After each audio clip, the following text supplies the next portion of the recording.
edhe deri nivele histerike ose deri nivele të verbra, një pjesë e tyre gjithmonë e theksoj, ato që janë më të pajustifikuarat edhe më, si më thënë, të tepruarat, mendoj që është një situatë që ku diu ndonjëherë populli e thot mirë që ka një pjesë që ja ka marrë mendin shejtani, unë nuk e di se si ta them ndryshe, sepse kam parë shumë deklarata dhe kam parë shumë qëndrime të cilat janë komplet donkishoteske në raport me eventin në fjalë. Thënë kjo, është krejt e drejtë që shumë njerëz dhe mund të jetë një opinion i cili mund të përbëhet edhe nga njerëz që nuk e njohin artistin, nuk e njohin gjithë themi aktivitetin e tij, edhe unë jam një nga ata që nuk i njoh gjithë këngët e tij, mund të kem preferencat e mia, por kur ka një mundësi të tillë, pra kur ka një, nëse mund ta krahasoj një si po themi komet që kalon në atë zonën tonë, po themi, vende si ne, të cilat nuk janë vende të njëjta me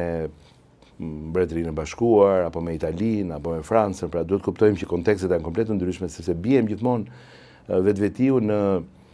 autogola, pra Italia e anulloi, Anglia e përzuri, ku diun Franca e shtyu. Ka pasur shumë arsye të cilat vjen nga organizative, nga të vetë artistit dhe të ndonjë qëndrimi politik. Po a është konteksti i njëjtë në të shtete? A ka Italia nevojë dhe a e ka Shqipëria luksin që ka Italia që ti thot jo aktiviteteve të këtij niveli? Pra këtu ne fillojmë ndonjëherë o harrojmë, o gabojmë, o humbim, si më thënë,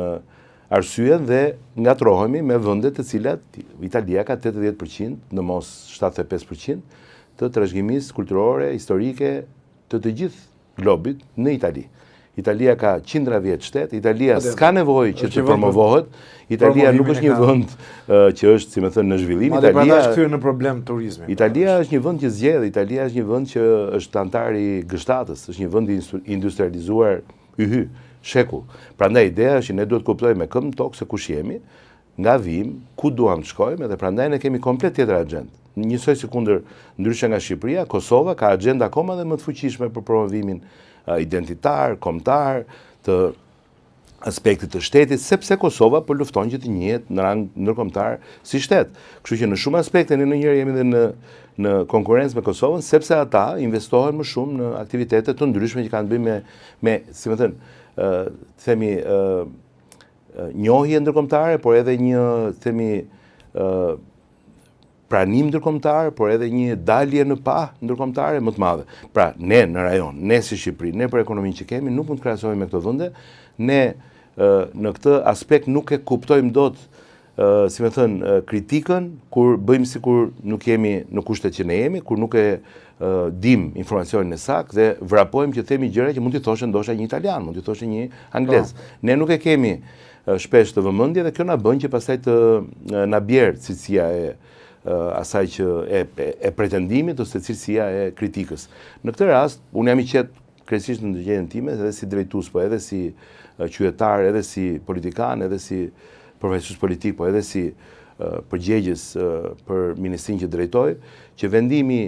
që ne që në janar të këtij viti të mirëprisnim krahapur në kuptimin që ne madje deri në kufit e një, pra keni gjithë mbështetjen e mundshme të shtetit shqiptar. Mundet do të që të ndikoni që të keni një mundësi ta negocioni dhe ta sillni brenda këtij turi, pra një tur global të sillni një nga netët e këtij turi në Shqipëri, pra të kishim mundësi të ishim një nga slotet e turit të një artisti të madh. Dhe pastaj këtu kemi informacione të ndryshme që ndërthuren që është pse ky artist, sepse janë të gjitha elementet bashkë. Pra kjo është një ndërmarrje. Ky nuk është një koncert, ky është një, si më thënë, projekt i cili sjell një ngjarje dhe është një nisëm, është një, po themi një investim, është një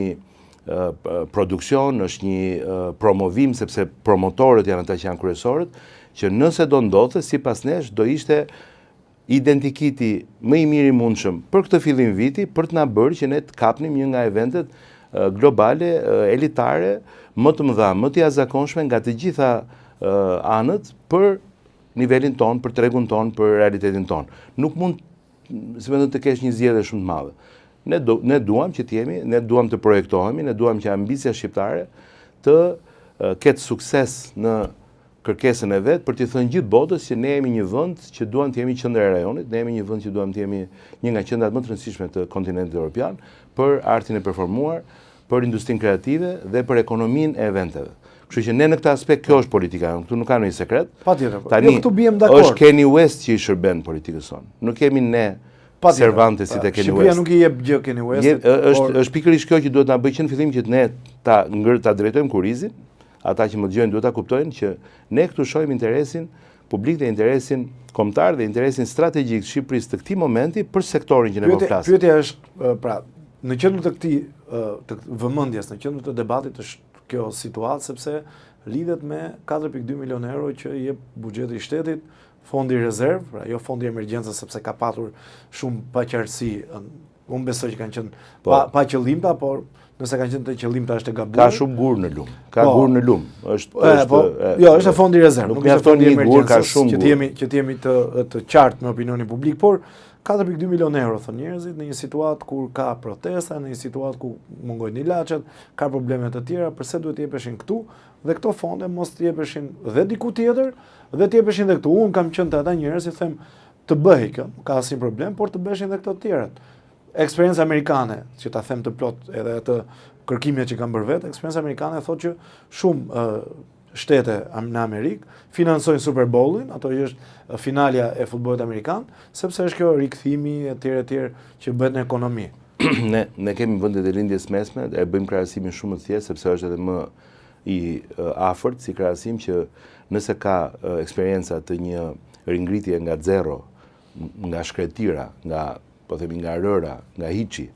të një realiteti i cili sot ne e shohim shumë qartë se në çfarë niveli kanë arritur, që ka të bëjë me turizmin, me ekonominë e eventeve, që ka të bëjë me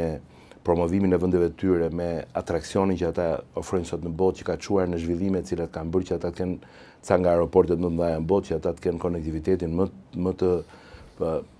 zgjeruar në botë, që ata të kenë sot të flitet deri dhe që kur ata porosisin avion, nuk ka avion që prodhohen, që të mund të plotësojnë kërkesat që ata kanë, për shembull Arabia Saudite e tjerë, nuk ka prodhim Boeingu dhe Airbusi, aq sa duhet blej avion, po themi, lindja e mesme. Dhe kjo është një, dhe edhe këtu flitet pastaj për investime që ata bëjnë brenda territorit, për arktimin, në përgjithësi për botën e entertainmentit, e botën e showbizit. Jo, është kjo gjë, është e njëjta gjë që ata kanë bërë, që në fillim kanë filluar me eventet, kanë filluar me investimin rënd fare në kuptimin shumë fort të këtyre eventeve, pra të gjitha